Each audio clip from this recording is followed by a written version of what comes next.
Notable events in Christian history on March 8th. In the year 1698, British missionary Thomas Bray and 4 laymen founded the Society for Promoting Christian Knowledge, SPCK, in England.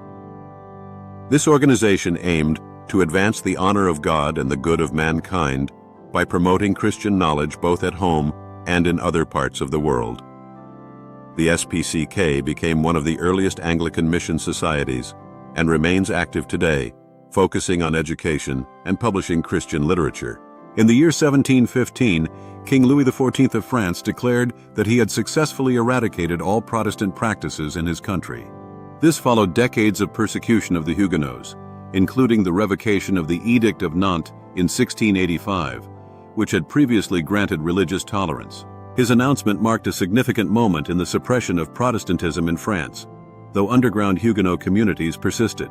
In the year 1782, the Gnadenhutten massacre took place in Ohio, where 96 Native Americans, who had converted to Christianity and lived peacefully in a Moravian Brethren settlement, were brutally killed by Pennsylvania militiamen. This act was carried out in retaliation for raids by other Native American groups elsewhere in the region.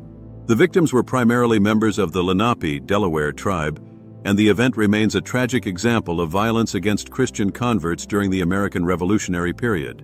In the year 1887, Henry Ward Beecher, a prominent American Congregational minister and abolitionist, died at age 73. Known for his passionate preaching and social activism, Beecher was one of the most famous American clergy of the 19th century. His death marked the end of a significant era in American Protestantism, particularly within the context of the Civil War and the fight against slavery. In the year 1948, the U.S. Supreme Court ruled in McCollum v. Board of Education that religious education in public schools violated the First Amendment's Establishment Clause.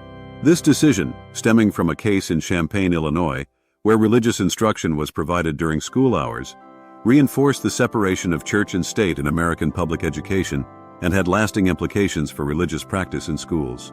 These events reflect a range of developments in Christian history, from the establishment of influential organizations and the persecution of believers to legal milestones affecting religious expression.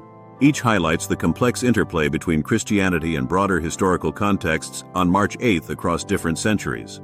2 Timothy 4:3-4. For the time will come when people will not tolerate sound doctrine and accurate instruction that challenges them with God's truth. But wanting to have their ears tickled with something pleasing, they will accumulate for themselves many teachers, one after another, chosen to satisfy their own desires and to support the errors they hold, and will turn their ears away from the truth and will wander off into myths and man-made fictions and will accept the unacceptable. God bless you in Jesus Christ today, and prepare yourself because God has a plan for your life.